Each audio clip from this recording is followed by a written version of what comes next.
رسول صلی اللہ علیہ وآلہ وسلم نے ارشاد فرمایا، باوضو سونے والا روزہ رکھ کر عبادت کرنے والے کی طرح ہے۔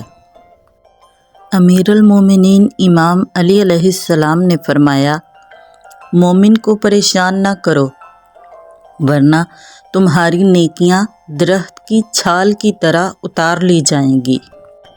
کسی نے امیر المومنین علیہ السلام سے دریافت کیا، واجب کیا ہے اور اس سے بڑا واجب کیا ہے؟ آپ علیہ السلام نے فرمایا، واجب اللہ کی اطاعت ہے اور اس سے زیادہ واجب گناہوں کو چھوڑنا ہے۔ قریب کیا ہے اور اس سے زیادہ قریب کیا ہے؟ آپ علیہ السلام نے فرمایا، قریب قیامت ہے اور اس سے زیادہ قریب موت ہے۔ عجیب کیا ہے اور اس سے زیادہ عجیب کیا ہے؟ آپ علیہ السلام نے فرمایا، عجیب چیز دنیا ہے لیکن دنیا کی محبت اس سے بھی زیادہ عجیب ہے۔ مشکل کیا ہے اور اس سے زیادہ مشکل کیا ہے؟ آپ علیہ السلام نے فرمایا، مشکل چیز قبر ہے لیکن بغیر سامان آخرت کے جانا اس سے بھی زیادہ مشکل ہے۔ دھوکے ہوتے رہتے ہیں، لوگ بھی بے نقاب ہوتے رہتے ہیں، مگر ہر چیز کو جان کا روگ نہیں بنا لینا چاہیے۔ مسکراؤ اور آگے بڑھ جاؤ۔ لوگوں نے بلڈ پریشر کے ڈر سے نمک کھانا چھوڑ دیا، شوگر کے ڈر سے میٹھا کھانا چھوڑ دیا، مگر اللہ کے ڈر سے حرام کھانا نہیں چھوڑا۔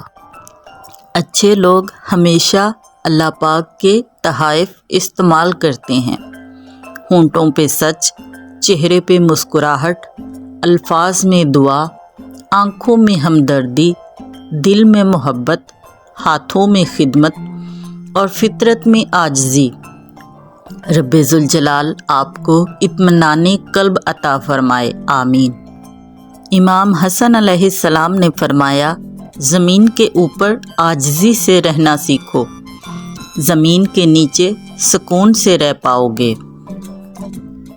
تم نے دیکھا، اگر تم نے دیکھا تو تم نے سنا، اور اگر تم نے سنا تو تم نے ہدایت پائی، اگر تم ہدایت یافتہ ہو۔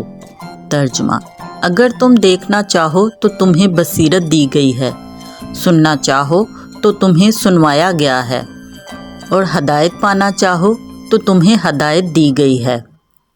یہ حدیث اس بات کی طرف اشارہ کرتی ہے کہ اللہ نے انسان کو دیکھنے، سننے اور ہدایت پانے کے تمام وسائل عطا کیے ہیں، لیکن ان کا استعمال کرنا انسان کے اپنے اختیار میں ہے۔ جھکنے والا ہی بلند ہوتا ہے۔ رسول اللہ صلی اللہ علیہ وآلہ وسلم نے فرمایا، جو شخص اللہ کی خاطر تواضع، عاجزی اختیار کرتا ہے، اللہ تعالیٰ اسے ضرور بلند کرتا ہے۔ اولاد کو کبھی بد دعا نہ دیں۔ حضرت امام جعفر صادق علیہ السلام نے فرمایا، جو شخص اپنی اولاد کے لیے بد دعا کرتا ہے، اس کو اللہ فکر و تنگ دستی کے حوالے کر دیتا ہے۔ محبت کیا ہے؟ محبت کا معنی قبول کرنا۔ آپ قبول کرو، ساری زندگی کو قبول کرو۔ زندگی میں ناسازگار واقعات بھی آئیں گے، انہیں بھی قبول کرو۔ زندگی کی تلخیوں کو قبول کرنے والا اللہ کی منشا کو قبول کرتا ہے، اور جس نے اللہ کی منشا کو قبول کر لیا وہی کامیاب رہا۔ جو تلخیاں آپ پر آ رہی ہیں وہ اللہ کی طرف سے آ رہی ہیں۔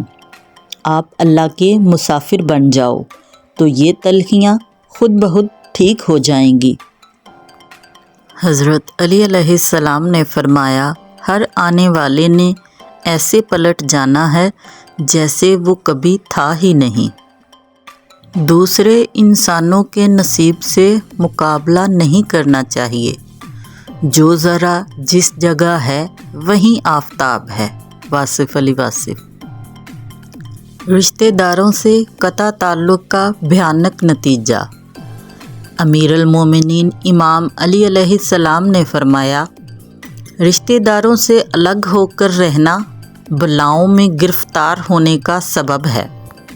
حضرت علی علیہ السلام نے فرمایا، جب رسی سخت ہو جائے تو سمجھ جائیں ٹوٹنے والی ہے، اسی طرح جب حالات سخت ہو جائیں تو سمجھ لیجئے کہ آسانی آنے والی ہے، اور بے شک ہر مشکل کے ساتھ آسانی ہے۔ امام حسن عسکری علیہ السلام نے فرمایا، اللہ وہ ذات ہے کہ جب حاجات اور مشکلات کے وقت مخلوق کی ہر طرف سے امیدیں منقطع ہو جائیں تو اسی کی طرف پناہ لی جاتی ہے۔ نیک عمل پر 1 سال تک کاربند رہنے کا فائدہ۔ حضرت امام جعفر صادق علیہ السلام نے فرمایا، جو شخص کوئی عمل کرنا چاہے تو اسے چاہیے کہ اس پر 1 سال تک کاربند رہے، اس کے بعد اگر چاہے تو اس سے منہ پھیر سکتا ہے۔ اس کی وجہ یہ ہے کہ سال میں لیلۃ القدر ہوتی ہے، ہو سکتا ہے کہ وہ عمل اللہ کی پسندیدگی میں آ جائے۔ رسول خدا صلی اللہ علیہ وآلہ وسلم سے منقول ہے کہ جب مومن بڑھاپے سے کمزور ہو جاتا ہے تو حق تعالی حکم دیتا ہے کہ جو اعمال یہ جوانی اور قوت کی حالت میں کرتا تھا وہی اس کے لیے لکھتے رہو۔ اسی طرح ایک فرشتہ مقرر ہوتا ہے کہ بیمار مومن کے لیے وہ نیکیاں لکھتا رہے جو بحالت صحت کرتا تھا، اور بیمار کافر کے لیے وہ بدیاں لکھتا رہے جو وہ زمانہ تندرستی میں کیا کرتا تھا۔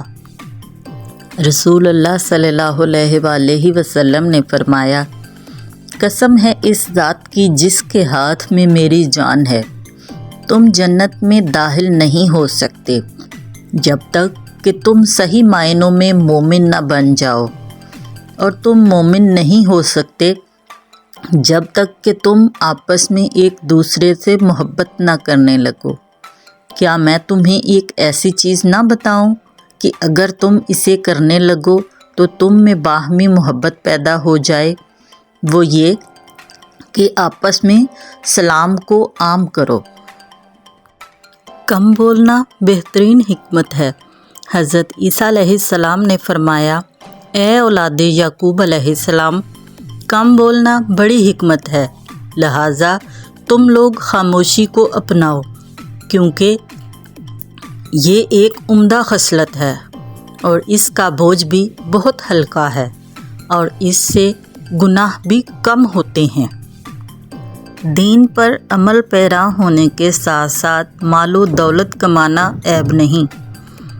حضرت امام محمد باقر علیہ السلام نے فرمایا، جو شخص دنیا میں لوگوں سے اپنی بے نیازی، اپنے گھر والوں کو آسائش فراہم کرنے اور اپنے ہمسائے کے ساتھ اظہار ہمدردی کے لیے دنیاوی رزق کی تلاش کرے، وہ قیامت کے دن اللہ عز و جل سے یوں ملاقات کرے گا کہ اس کا چہرہ 14ویں کے چاند کی طرح روشن ہوگا۔ رسول اللہ صلی اللہ علیہ وآلہ وسلم نے فرمایا، قسم ہے اس ذات کی جس کے ہاتھ میں میری جان ہے، تم جنت میں داخل نہیں ہو سکتے جب تک کہ تم صحیح معنوں میں مومن نہ بن جاؤ، اور تم مومن نہیں ہو سکتے جب تک کہ تم آپس میں ایک دوسرے سے محبت نہ کرنے لگو۔ کیا میں تمہیں ایک ایسی چیز نہ بتاؤں کہ اگر تم اسے کرنے لگو تو تم میں باہمی محبت پیدا ہو جائے؟ وہ یہ کہ آپس میں سلام کو عام کرو۔ کسی مکان کو آگ لگی ہو تو آگ لگنے کی وجوہات پر ریسرچ کرنے سے پہلے آگ کو بجھانا فرض ہے۔ واصف علی واصف۔ مال و دولت کا نشہ عقل و وقار کا دشمن ہے۔ حضرت امیر المومنین امام علی علیہ السلام نے فرمایا، عاقل کو چاہیے کہ اپنے آپ کو مال کے نشے یعنی مال کی شدید محبت سے محفوظ رکھے، کیونکہ اس کی ناپاک بدبو عقل کو سلب کر لیتی ہے اور انسان کے وقار کو کم کر دیتی ہے۔ حضرت موسیٰ علیہ السلام کلیم اللہ تھے، روزانہ اپنے رب سے ہم کلام ہوتے تھے۔ ایک دن حکم ہوا کہ موسیٰ جاؤ اور اپنے سے کمتر کو تلاش کر کے لاؤ۔ موسیٰ علیہ السلام نے حکم خدا سے ساری کائنات چھان ماری، لیکن اپنے سے کم کسی کو نہ پایا۔ شام کو خالی ہاتھ لوٹے۔ اللہ پاک نے فرمایا، اے موسیٰ، اگر آپ ایک بکری کے بچے کو بھی لے آتے تو ہم آپ کو نبوت سے محروم کر دیتے۔ کسی کو اپنے سے حقیر نہ سمجھو، کیونکہ اللہ تعالیٰ نے ہر کسی میں کوئی نہ کوئی خوبی ضرور رکھی ہے۔ بے شک جھگڑے سے بچنے کی تاکید حضرت محمد مصطفیٰ صلی اللہ علیہ وآلہ وسلم نے فرمایا، بت پرستی کے بعد مجھے جتنی شدت سے لوگوں سے جھگڑنے سے منع کیا گیا ہے، اتنا کسی اور چیز سے نہیں۔ مومن کو چھلنی کی مانند نہیں ہونا چاہیے۔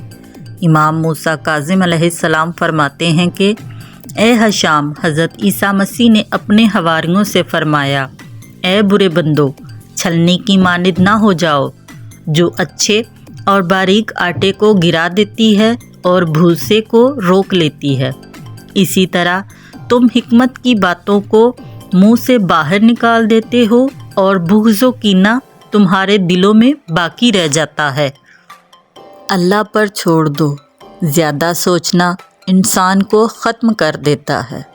بس دعا کرو اور سب کچھ اپنے رب العالمین پر چھوڑ دو، جو اتنی بڑی کائنات کو رنگوں سے بھر سکتا ہے۔ تو کیا اسے تم نظر نہیں آتے؟ کیا اسے تمہاری بے بسی نظر نہیں آتی؟ تمہیں کیا ایسا لگتا ہے کہ وہ تمہیں بے یار و مددگار چھوڑ دے گا؟ کیا وہ تمہاری زندگی ایسے ہی بے رنگ رہنے دے گا؟ بس اپنے رب العالمین پر یقین رکھو، بلکہ یقین کامل رکھو۔ انشاءاللہ وہ تمہاری زندگی بھی تمہارے پسندیدہ رنگوں سے بھر دے گا۔ وہ تمہاری ہر دعا پر کن فرما دے گا۔ عمروں کے مطابق جیا کرو۔ یہ جو تم جوانی میں بڑھاپا طاری کیے بیٹھے ہو، بڑھاپے میں کدھر جاؤ گے؟ اپنوں سے ڈسے ہوئے انسان کی نظر بہت تیز ہو جاتی ہے، اسے سب دکھائی دیتا ہے۔ میٹھے لہجوں میں دبی کڑواہٹیں، کہکہوں میں گونجتی دبی منافقت اور دلوں میں دبی عداوتیں۔ پرسکون زندگی گزارنے کے لیے یہ بہت ضروری ہے کہ آپ یہ سیکھ جائیں کہ زندگی میں آپ کو کب کب اور کہاں کہاں چپ رہنا ہے۔